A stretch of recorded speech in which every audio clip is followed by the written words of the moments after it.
Good morning, distinguished guests, colleagues, and participants. My name is Jung Im Lee, research professor at Graduate School of Public Health at Yonsei University, and it's my pleasure to serve as the moderator for this section.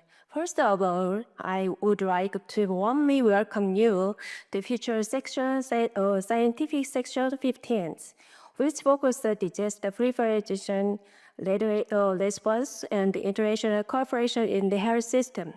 In recent years, disasters in East and Southeast, from the earthquake and the floods to complex security risks, have reminded us that disaster preparedness and health system resilience are increasingly important not only nationally but also regionally and globally. Today's section will bring together experts to discuss how health system emergency medical capacity and international cooperation can these things can strengthen on our preparedness and response to these growing challenges. Before we begin, it is my great pleasure to introduce the chair of this section, Professor Jun-Wook Kwon. Professor Kwon graduated from Yonsei University College of Medicine and received his Doctor of the Public Health from the University of the Michigan. He has held several distinguished leadership positions, including serving at the World Health Organization as a policy director at the Korea Disease Control Prevention Agency, and as director of Korea National Institute of Health. He is currently professor at Graduate School of Public Health at Yonsei University. To lead our discussion section, I would like to hand over floor to our chair, Professor Jun-Wook Kwon. Professor Kwon, the floor is yours. Thank you very much. 원래 한국말로 하자 그러시더니 갑자기 영어로. 영어밖에 준비가 안 돼서. Yeah, good morning. My name is Jun-Wook Kwon. Thank you for the introduction. Disasters and emergencies are always exceptional and often go beyond our imagination. So when do our best to prepare, the actual response often begins in a state of confusion or almost near panic. For that reason, thorough preparation and imagination are essential. It is also important to reflect on and learn from similar disasters that have occurred elsewhere. Thank you for all here, and we have a very interesting session ahead, focusing on disaster preparedness, response, and international cooperation. We have three excellent speakers who will share their work and insights. Let me briefly introduce basic rules in this session. Each speaker will have 10 minutes. And fortunately, we have a timekeeper here, so you will be reminded after 9 minutes or 8 minutes or something. So I will introduce the first speaker, Dr. Moon-Soo Yoon. Dr. Yoon is more than 30 years as a medical officer in the medical corps of the Korean Army, and he got the PhD and MPH, and he also maintains a global professional network comprising over 300 experts worldwide and alumni from more than 30 countries. He's an expert also in global health security agenda. So, Dr. Yoon, just you have the floor. Please listen to his presentations. 예, 시작해 주시죠, 교수님. 감사합니다. Good morning. I am Moon-Soo Yoon, and today's topic is strengthening CBRN preparedness through military medical capabilities and multi-sectoral collaboration. CBRN is an acronym for chemical, biological, radiological, and nuclear. And before presentation, I recall for this session of my experience at the United Nations in New York in 2001, while there were 9/11 terror attack. Thereafter, there was some anthrax mailing, also the white powder terror. So maybe today I will briefly introduce how to prepare against the CBRN disaster and incident, and also the terrorism. These contents, and this is a photo taken 2012 while we are preparing for the biodefense simulation exercise, which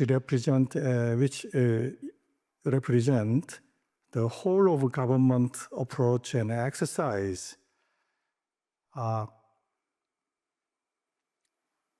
So it consists of a seminar and also a tabletop exercise and field training exercise based on some the scenarios, and also the 60 different organizations of both Korea and US, the government, including White House and Korea, the Blue House. So I'm sure that this kind of the preparedness exercise helped the MERS outbreak and also the COVID-19 pandemic response in Korea. The disasters are complex, no borders, and also hybrid. Although we have international governance, including UN Security Council Resolution 1540, all the global risks are interconnected.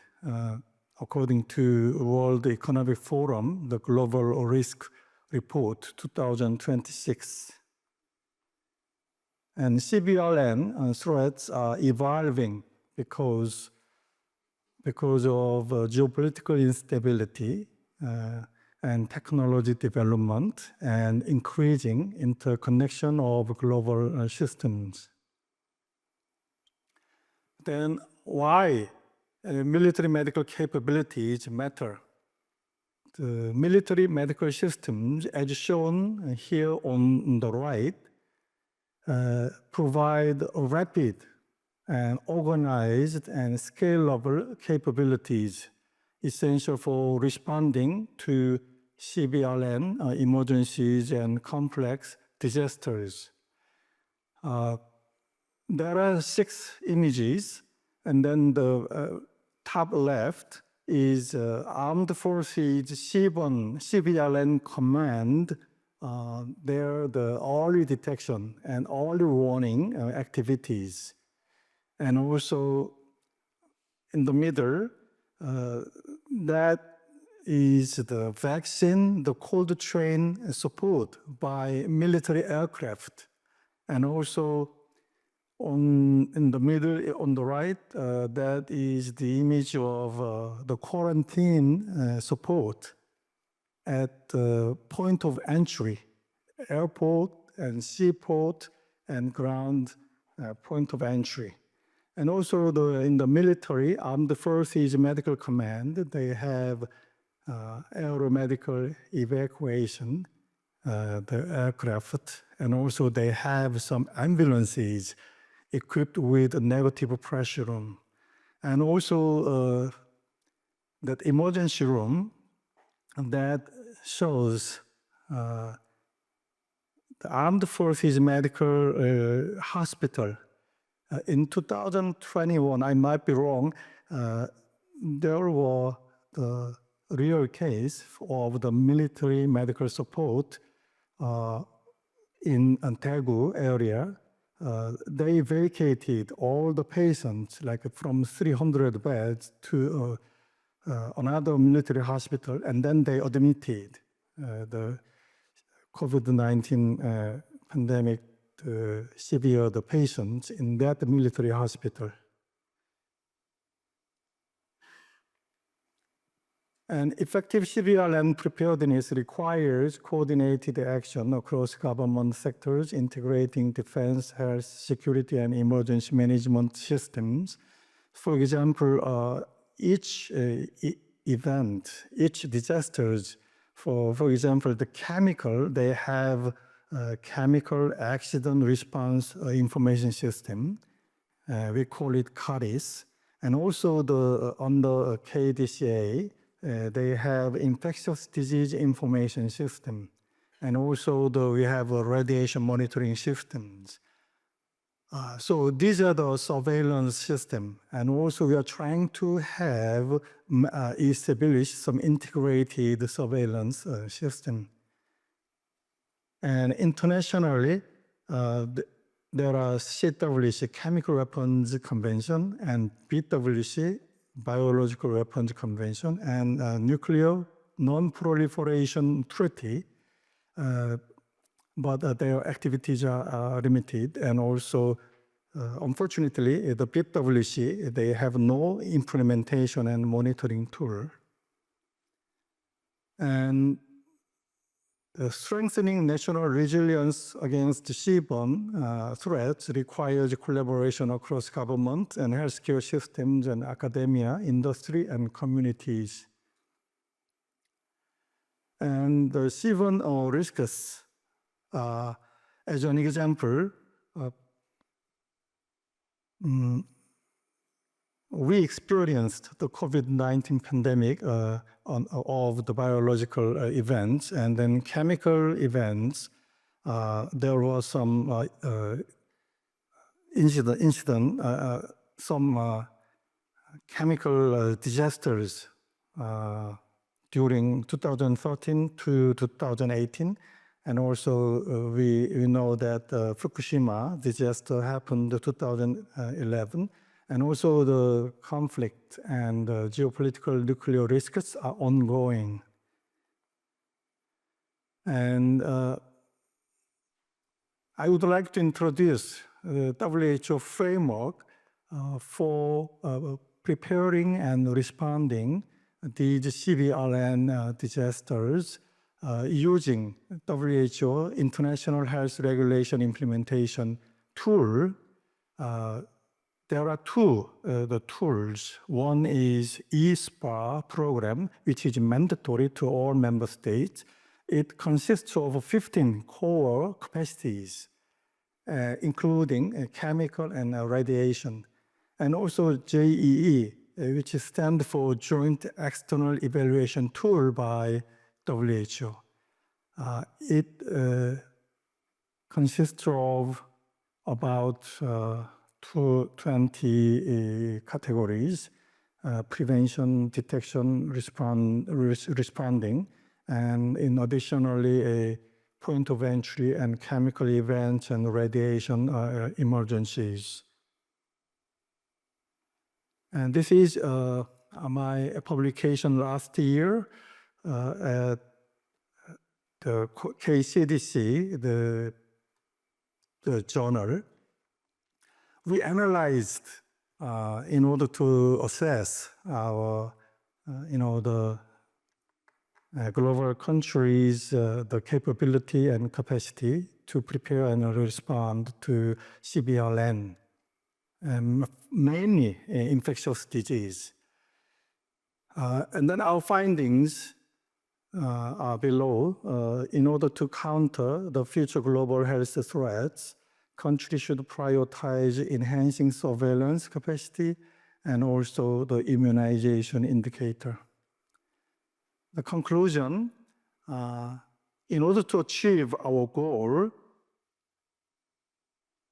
we can achieve these goals through reinforcing a national CBRN system and enhancing military-civilian medical collaboration and amplifying multi-sectoral coordination and promoting whole-of-society engagement and strengthening international cooperation. And this is the photo taken by Ministry of National Defense, the Armed Forces CBRN Command.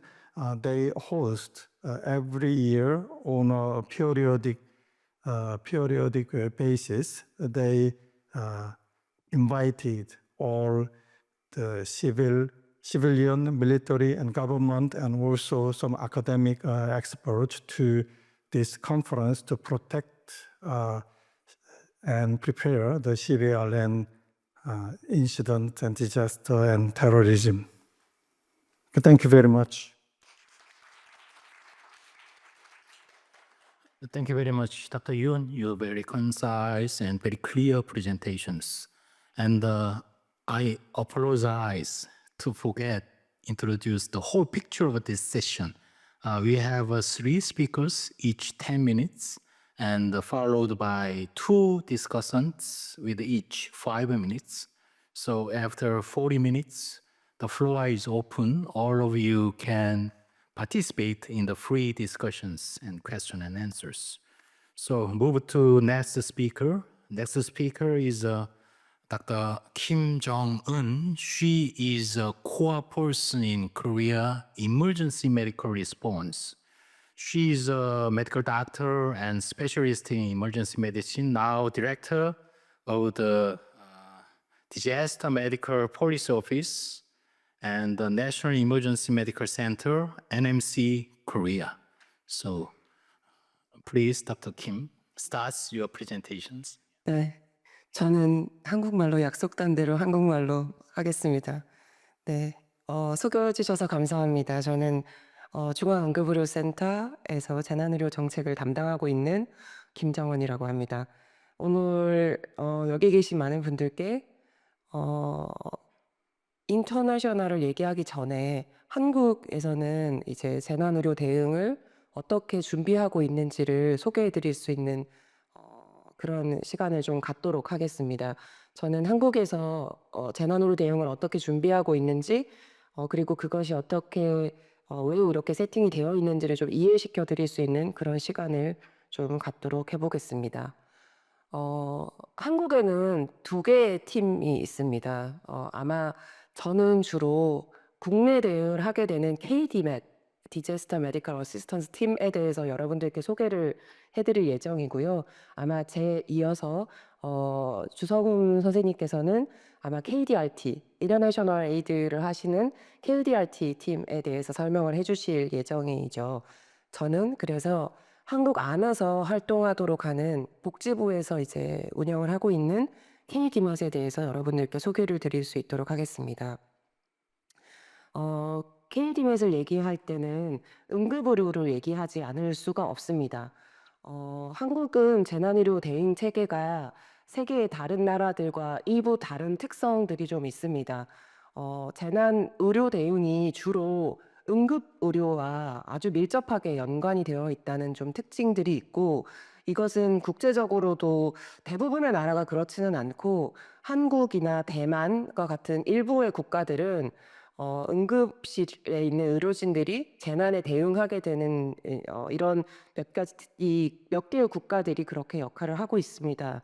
그 이유 중에 대표적인 이유는 한국은 운이 좋게도 자연재난으로 인한 인명피해는 많은 나라가 아닙니다. 자연재난이 운이 좋게도 많지 않은 지진이라든지 이런 재난은 크지 않습니다. 그래서 한국의 어떤 대응은 주로 사회재난, 화재, 붕괴, 이런 교통사고, 이런 사회재난에 좀 대응이 맞춰져 있고, 이런 사회재난을 대응하기 위해서는 빠른 대응이 필요하고, 그럼 빠르게 동원할 수 있는 가장 효율적인 인력은 응급실 의료진인 거죠. 응급실은 24시간 운영이 되기 때문에 이 응급실을 기반으로 이 재난의료 대응 체계가 갖춰졌다라고 이해하시는 게 좀 편하실 것 같습니다. 한국은 1990년대 후반에 큰 대형 사고들을 겪었습니다. 아마 역사적으로 여러분들이 아마 어디선가 보셨을 법한 성수대교 붕괴, 삼풍백화점 사고 이런 기억에 날 만한 이 대형 사고들을 기반으로 우리나라의 재난에 대한 체계들이 많이 갖추어졌고요. 그와 동시에 의료에 있어서도 응급 의료가 세팅이 된 것이 이 보시는 큰 재난들 때문에 세팅이 되었습니다. 그러다 보니 응급 의료 자체도 이런 사고에 잘 대응할 수 있는 세팅을 갖춰야 된다. 이기 때문에 디제스터 메디슨, 이머전시 메디슨이 떨어질 수 없는 관계로 세팅이 된 것입니다. 그리하여 응급의료가 처음 갖춰질 때 이 응급의료는 법으로 응급의료 기관들을 보시는 아래의 세 개의 종으로 구분을 했습니다. 응급실에 가는 환자의 중증도에 따라서 이제 적절한 의료기관이 처치를 해야 된다라는 개념으로 권역 응급의료센터, 이제 로컬 이머전시 메디컬 센터, 로컬 이머전시 메디컬 인스티튜트 이렇게 세 개의 종으로 구분을 했고 그러면서 이제 내셔널 이머전시 메디컬 센터라고 하는 중앙 응급의료 센터를 둠으로써 이들을 좀 행정적으로 관리할 수 있도록 하였습니다. 이런 진료에 있어서 응급의료의 어떤 종별 구분을 둘 때 법적으로 한 가지 역할을 더 두었죠. 위에 보시는 권역 응급의료센터라는 큰 중증 환자를 진료하는 응급실한테는 재난의 베이스 하스피탈의 역할을 해야 된다라는 재난에 기능하는 역할까지 법으로 부여를 해놓았고 말씀드렸던 이런 응급의료 체계를 관리하는 내셔널 이머전시 메디컬 센터에는 이 재난에 대한 코디네이션을 하는 기능까지도 가져야 된다라는 역할을 두어서 지금의 체계가 세팅이 되게 2000년 정도로 생각하시면 될 것 같습니다. 지금 보시는 그림이 그 조직의 구성 정도를 아주 간략하게 보는 그림인데요. 보건복지부 이 약간 정책단에서는 복지부, 보건복지부 산하 그리고 중앙응급의료 센터가 이 전체적인 제도를 관장하고 관리를 하고 있다라고 이해하시면 되고 실질적인 행동은 아래쪽에 있는 권역 응급의료센터라고 불리는 이제 재난 거점병원의 DMET 그리고 보건소 커뮤니티 헬스센터는 보건소죠. 보건소의 라피드 리스폰스 팀이라고 하는 신속 대응반들이 실제로 현장에서 역할을 하는 구조로 세팅이 되어 있습니다. 행정의 전체 관리 기능을 하는 이 중앙응급의료센터를 먼저 조금 소개드리면 결국은 이 말씀드렸던 재난 의료 대응을 위한 제도를 관리하고 인프라를 교육하고 훈련시키고 이 재난 거점병 베이스 하스피탈들에게 필요한 지원을 해주고 이들이 잘 역할하는지를 보는 역할 그 부분이 이 내셔널 이머전시 메디컬 센터가 하는 기능이고 특히 지역 단위에서 하기 어려운 대응인 국가 레벨의 대응을 준비하는 것도 이 중앙응급의료센터에서 하고 있는 역할이 됩니다. 특히 중앙응급의료센터에서는 이 내셔널 이머전시 메디컬 오퍼레이션 센터라고 하는 중앙응급의료 상황실을 24시간 운영함으로써 국내에서 일어나는 모든 사고를 모니터링하고 적시에 필요한 의료진들을 현장으로 출동시키는 이런 관제 기능들을 수행하고 있습니다. 이것은 보건복지부 산하에서 유일하게 이 역할을 하는 상황실의 역할을 하고 있다라고 이해해 주시면 될 것 같습니다. 그러면 베이스 하스피탈이 되는 권역응급의료센터는 지금 국내에 45개의 재난 거점병원들이 정해져 있습니다. 이들이 하는 역할은 크게 두 가지입니다. 현장에 아주 도움이 필요한 지원이 필요한 사고가 터졌을 때 병원으로부터 DMET을 현장으로 출동시켜서 역할하게 하는 기능 그리고 반대로 외부에서 많은 사상자가 발생했을 때 이 병원이 수백 명, 수십 명의 환자를 또 받아들여서 처치할 수 있는 공간을 확보하는 서비스 캐퍼시티의 기능 이 두 가지의 기능을 할 수 있도록 준비를 하고 있습니다. DMET은 단독으로 대응하는 것이 아니라 아까 보건소의 라피드 리스폰스 팀 신속 대응반과 함께 역할을 한다고 하고 있는데요. 한국은 의료인들이 대부분 민간 병원들입니다. 한국은 좀 특징적으로 프라이빗 하스피탈이 대부분이기 때문에 이 현장에서 활동하는 이 민간 의료진들만으로 모든 책임을 다 줄 수는 없습니다. 그렇기 때문에 보건소라고 하는 이제 보건소의 인력들이 항상 현장에 함께 나가는 구조로 되어 있습니다. 한국에는 263개의 보건소가 있고 관할 지역에 사고가 터졌을 때 이 디맷이 혼자 가는 게 아니라 보건소가 함께 현장으로 출동을 하게 되고요. 그 보건소에서 나가는 팀을 Rapid Response Team이라고 불리고 이 안에는 의사, 간호사, 구조사들이 함께 출동합니다. 아까 디맷이라고 불렸던 팀들은 주로 응급의학과 의사를 포함한 의료팀들이 가기 때문에 의학적 처치, 외상 환자에 대한 의료 처치에 주안점을 둬서 역할을 하는 반면 이 보건소에서 나가는 팀들은 주로 현장 상황을 파악하고 현장의 데이터를 수집하고 정리하고 리포팅하고 이런 역할들을 주로 맡게 되고요. 더 중요한 것은 현장의 의료 부분의 리더십을 관할 보건소장님들이 맡게 되는 구조로 현재는 세팅이 되어 있습니다. 제가 설명드린 게 또 자칫 오해를 불러일으킬 수 있는 게 현장에는 그러면 디맷과 보건소만 역할을 하냐라고 생각하실 수도 있는데 물론 그 앞에는 119가 있습니다.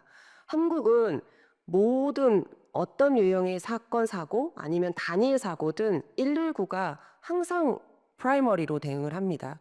119가 무조건 먼저 대응을 하고요. 119만으로 대응이 어려운 경우에만 말씀드렸던 디맷이나 보건소 신속대응반들이 지원을 가는 형태로 대응을 하게 된다라는 것도 말씀드리고요.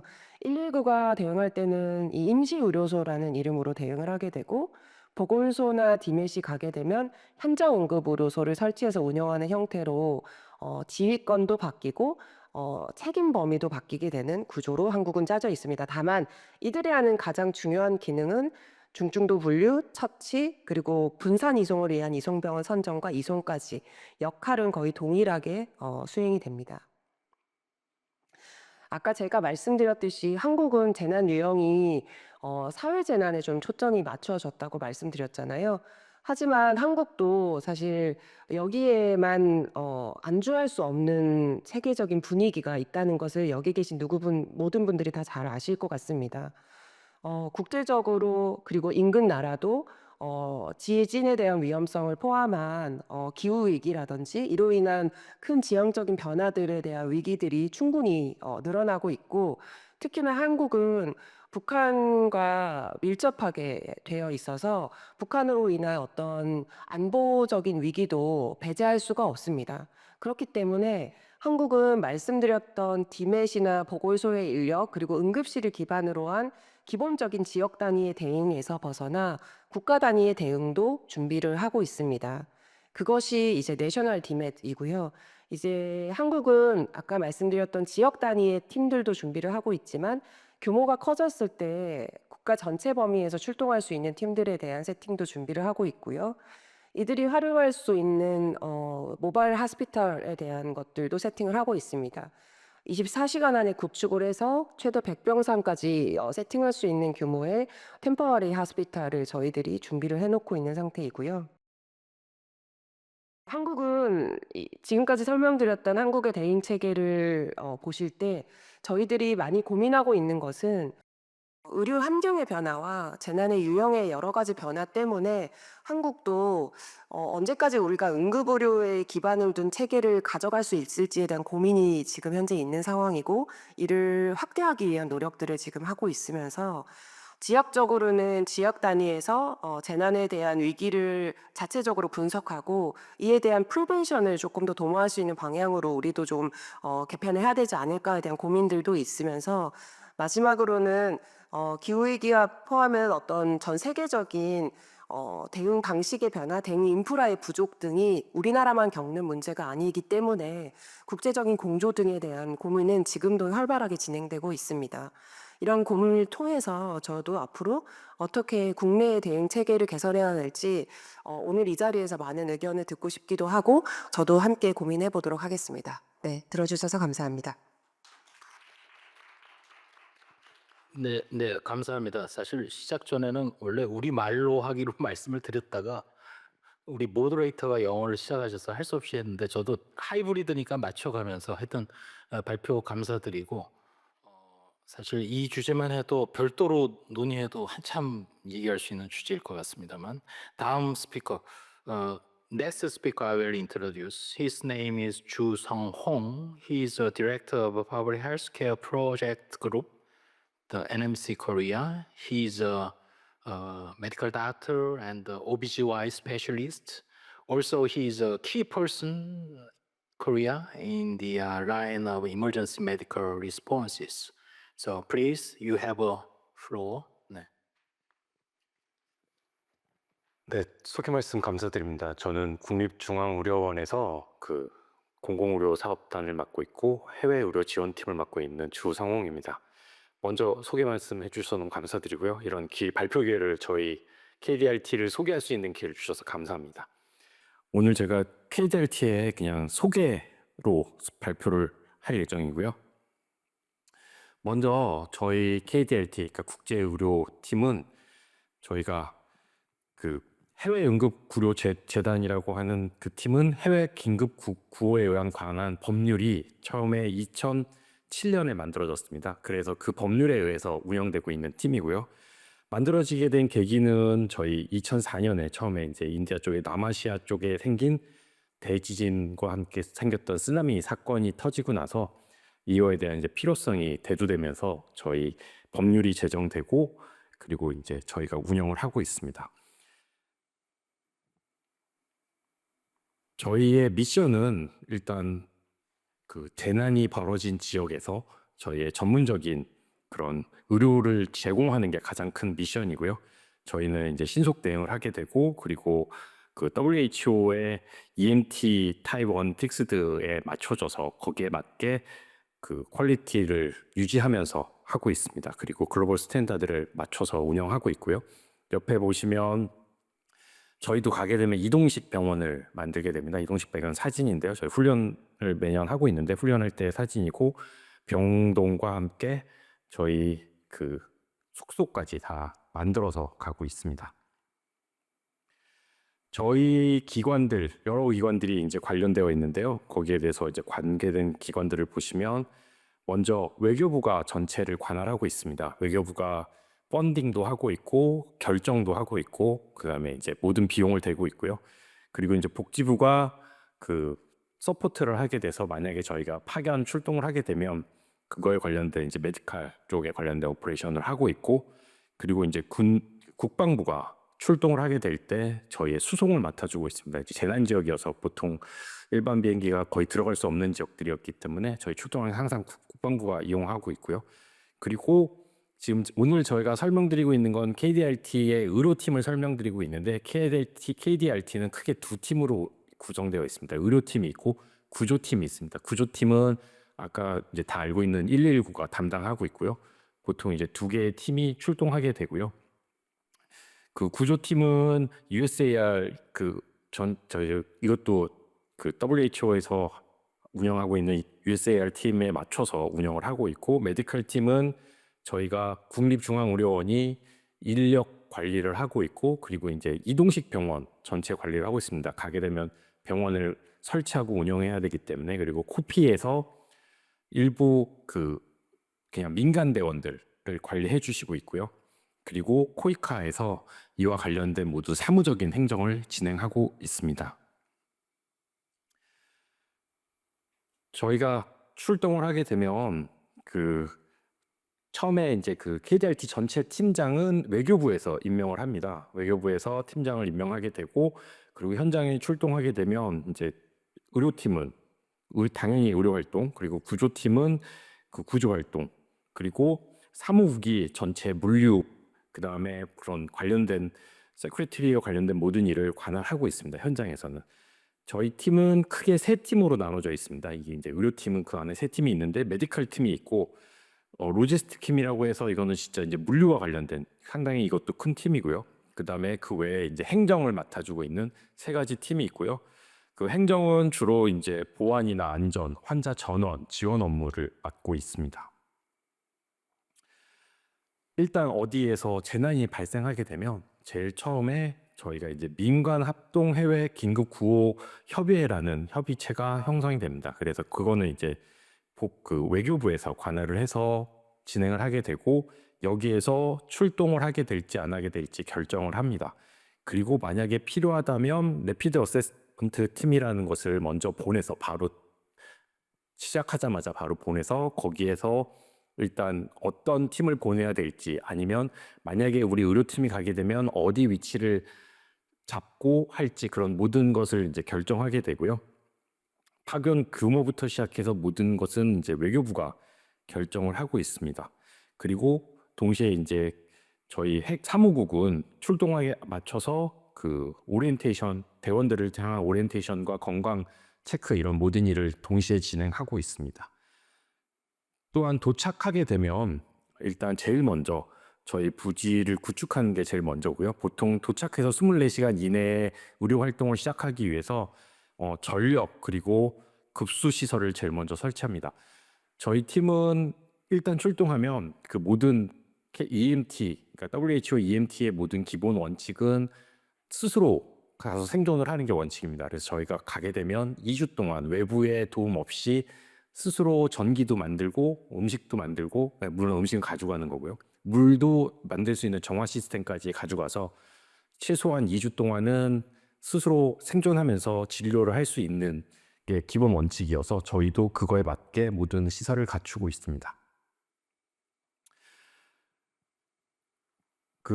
저희가 이제 의료 서비스를 제공할 수 있는 역량을 갖추고 있는데요. 기본적으로 소생이나 뭐 상처, 골절 관리, 그다음에 소아 모성, 그리고 감염병 관리 이런 기본 시스템을 저희가 할 수 있고요. 아까 말씀드린 대로 2주간 저희 스스로 생존할 수 있는 원칙을 가지고 있습니다. 이거는 저희 이제 이때까지 저희가 이제 KDRT EMT라는 이름으로 출동했던 히스토리입니다. 이전에도 물론 이제 이 이름을 가지고 있지는 않았지만 저희가 출동을 했었고요.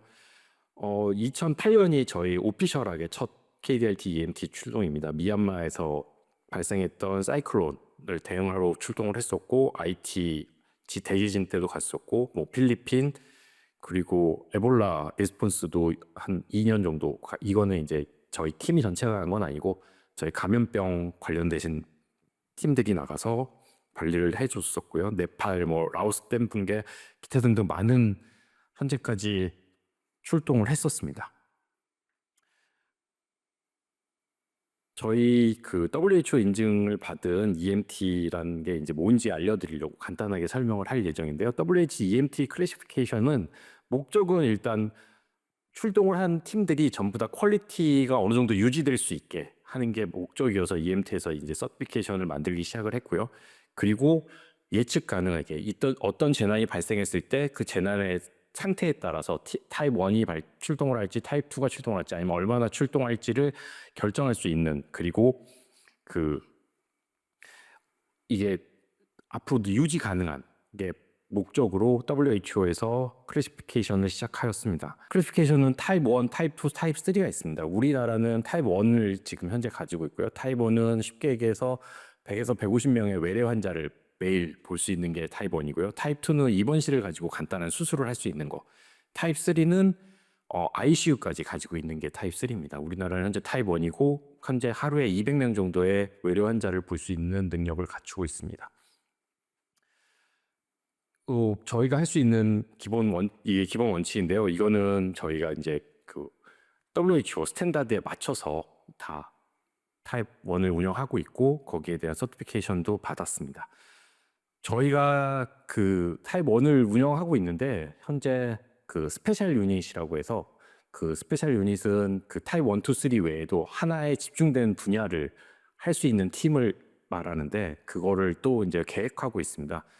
현재 생각하고 있는 감염병 팀을 만들려고 하고 있고요. 아직은 계획 단계에 있고 그 외에도 뭐 여러 나라에서 스페셜 팀을 운영하고 있는데 예를 들면 뭐 그 다이얼리시스만 하는 팀이라든지 아니면 화상 케어를 하는 팀이라든지 이런 여러 가지 팀들을 각 나라들이 운영하고 있어서 그거에 필요한 것에 맞춰서 출동하는 것도 WHO에서 구상하고 있어서 저희도 그에 맞춰서 운영을 하고 있고요.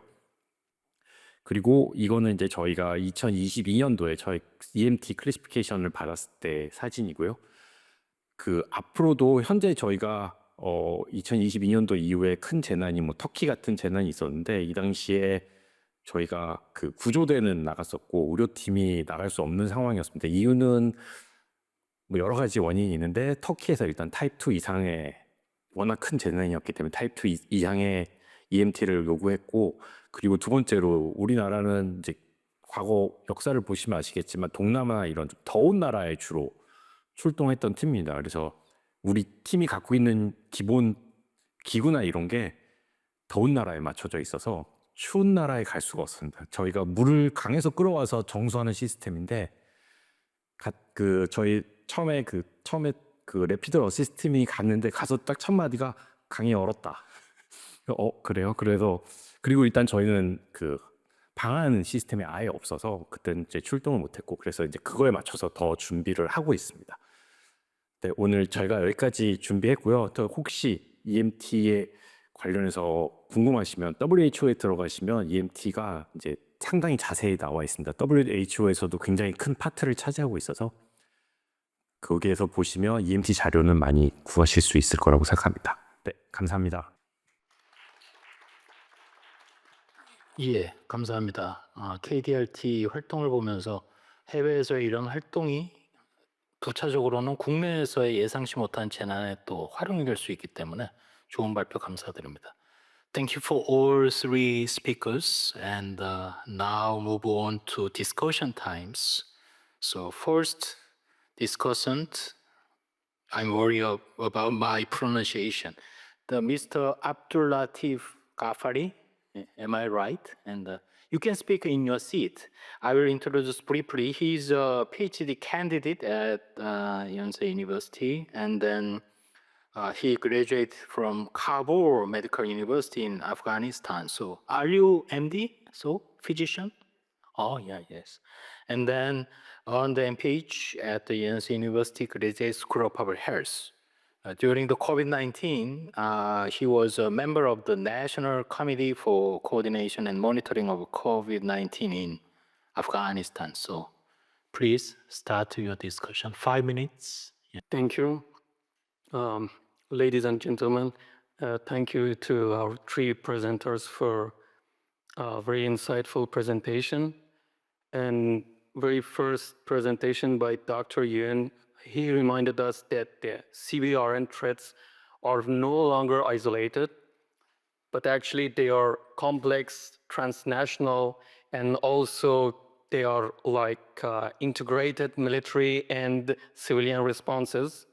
As he mentioned an emphasis on military capability, medical capabilities, and rapid deployment, and surveillance and logistics, shows how the military and health sector can support each other. And on the other hand, Dr. Kim, she took us one step more, talking about the Korea's domestic disaster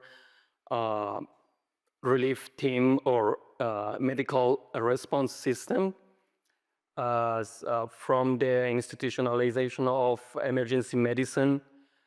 And after the past disaster in South Korea, and to the structured DMATs, rapid relief teams, and also mobile field hospitals, we can see that how preparedness embedded in everyday health system approach. But I think this is not just about the response, but also it means that we should focus and build resilience before the crisis hit us. And our last presentation was about Dr. Yoon, which he took us a step more about the international stage, where the Korea disaster relief teams deployed in different areas and regions during crisis. And also he mentioned that this relief team is a type 1, verified by WHO as a type 1 team. This shows that how national capacity can be approached globally, from their dispatch to Nepal, to Haiti, and finally to Canada, shows that the commitment of Korean government. with humanitarian assistance and international standards. And finally, based on this presentation, I would like to pose two questions. And the first one is from Dr. Yoon, as he talked about the integrating military and civilian systems. What's your thought on to make sure that these two systems are not overlapped or duplicated? And the second question is from Dr. Ju, and how we can make sure in time of crisis that hits different regions or countries simultaneously, how we can make sure about the allocation of resources. Thank you so much. Thank you so much. At the end of discussion time, Dr. Yoon and Dr. Chu will respond to the question of the Dr. Kafari. So next, the second and final discussant, Hwang Min-hyung. She's the student, Department of Medical Law and Ethics. Actually, she was a frontline deployment by the COVID-19 Central Disaster Management Center of the Korea. Also, she was a technical officer for nursing and midwifery at the WHO Bangladesh Country Office. So you have a floor, 5 minutes. 네, 소개 감사드립니다. 먼저 발표를 해주신 세 분의 발표자분들께 감사의 말씀 드리고 싶습니다. 오늘 발표에서는 대한민국의 재난 대응 체계를 세 가지 측면에서 살펴볼 수 있었습니다. 한국 국가재난의료지원팀 DMET의 체계와 대한민국 해외 긴급구조대 KDRT를 통한 국제 인도적 대응 역량, 그리고 군민 협력을 통한 CBRN 대비 체계 강화입니다. 저는 의료법, 윤리학, 그리고 국제보건을 공부하는 학생이자 연구자의 관점에서 세 가지 정도의 논점을 중심으로 말씀드리고자 합니다. 먼저 오늘 발표를 통해 확인할 수 있었던 중요한 점은 재난의료 대응 체계가 국가보건의료 시스템 안에서 제도적으로 정착되어야 한다는 점입니다. 대한민국은 중앙응급의료센터를 중심으로 재난의료지원팀, 보건소, 그리고 재난거점병원이 연계된 다층적 대응 구조를 구축해 왔습니다.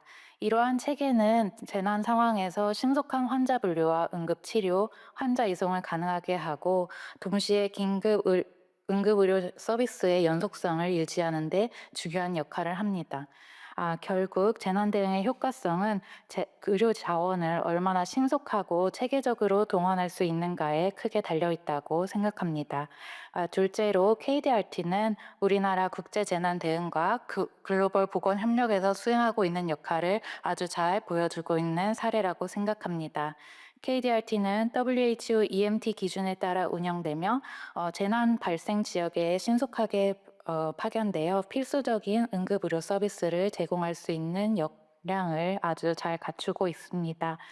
특히 자연재해가 빈번한 아시아 지역에서 이러한 국제 파견형 재난의료 시스템은 지역 차원의 재난 대응 역량을 강화하는 데 아주 중요한 역할을 한다고 생각합니다. 또한 단순한 인도적 지원을 넘어서 글로벌 보건 연대와 국제 협력의 측면에서도 중요한 의미를 갖습니다.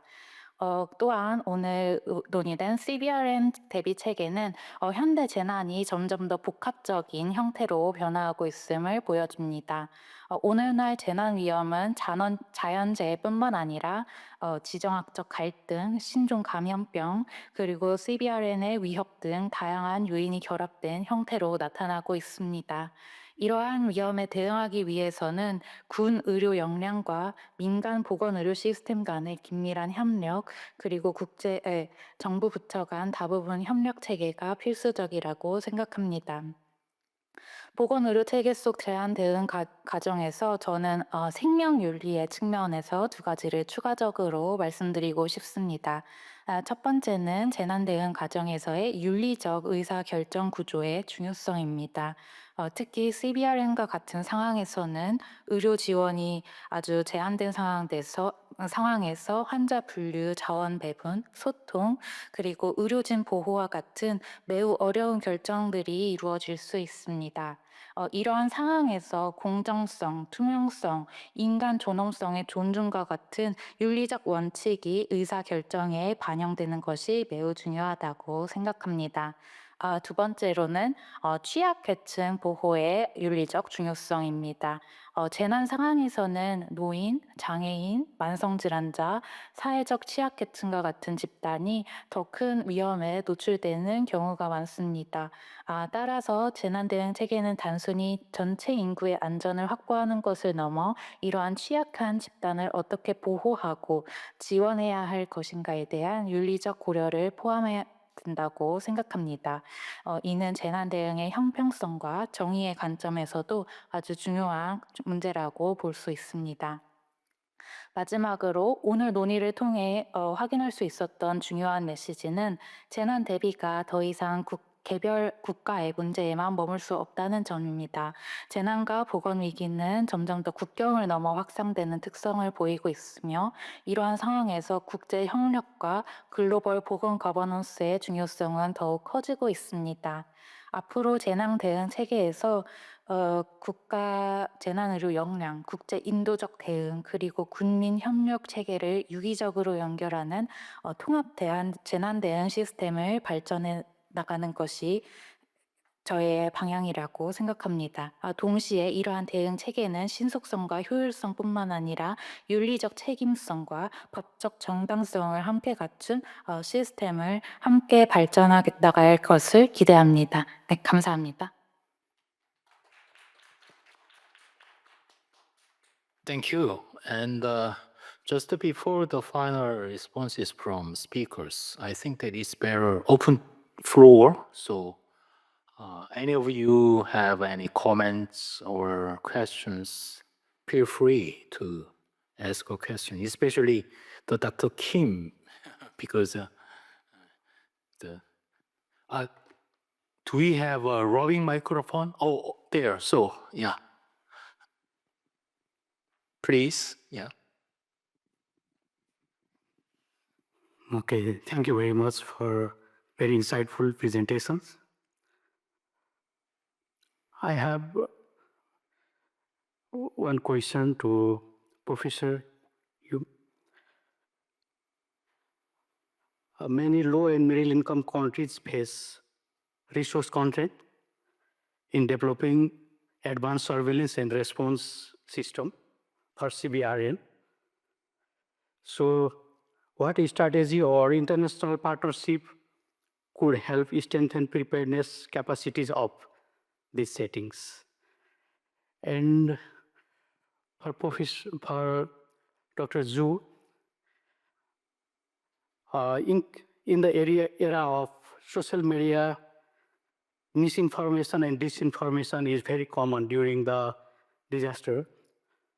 So how can, in base of your experience, how can a government or health authorities manage such kind of disinformation? Because that makes very panic to the people during the disaster. So I would like to your experience how you manage this kind of disinformation during the disaster. Thank you. Okay, two questions each, Dr. Yun and Dr. Ju. Any more? Yeah, there are so many disinformation. Oh yes, front lines. Please give him the rubbing microphone. Thank you everyone for the very nice presentation. My name is Aziz Hussein, a graduate student at Yonsei University doing Masters in Global Health Security.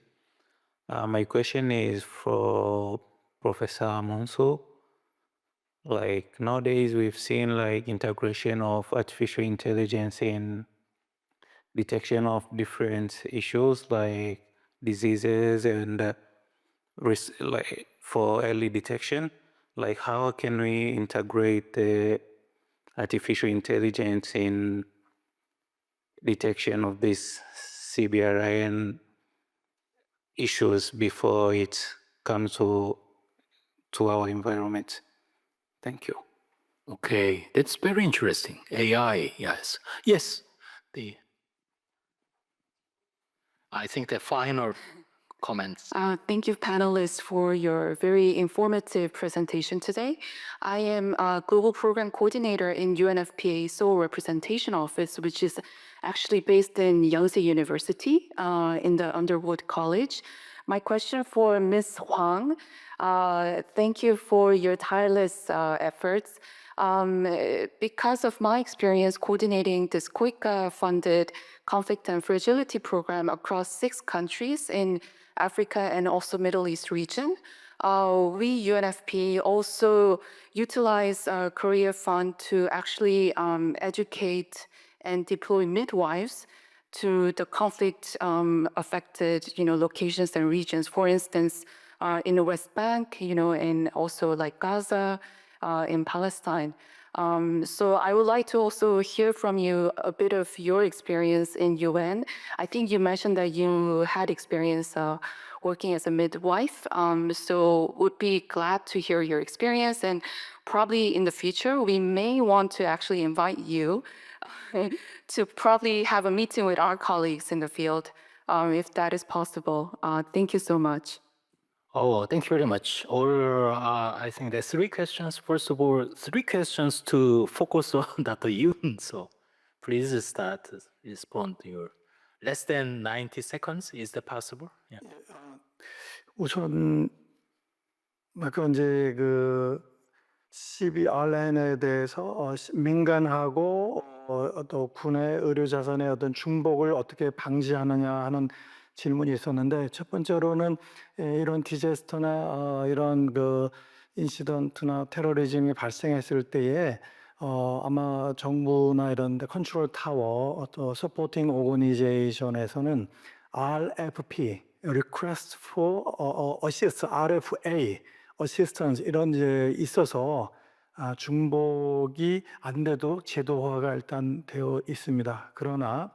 그럼에도 이제 그런 가능성은 있는데, 사전에 이러한 포럼이나 이런 TTX, 테이블탑 엑서사이즈 이런 걸 통해서 누가 어떠한 이러한 재난 대응 능력과 자산을 가지고 있는지를 서로 식별하는 그런 기회들이 있습니다. 그래서 그게 되고, 가장 중요한 건 사실은 오늘의 메시지 중에 하나는 대응하는 것보다는 어떻게 그 사전에 일어나지 않도록 그거를 예방하느냐 이제 하는 그런 것이 있었습니다. 그래서 이제 이 전체 GEF의 주제 중에 이제 강조되는 것 중에 AI를 어떻게 좋은 목적으로 사용할 거냐 하는 것이 있어서 그런 것들을 좀 활용하거나, 또는 뭐 요새 이제 수리 모델링 같은 매스매티컬 모델링 이런 게 있는데, 그런 걸 통해서도 좀 이제 활용할 수 있겠고, 두 번째 더가 네팔의 박사님이 질문하신 중에 LIC 국가에서는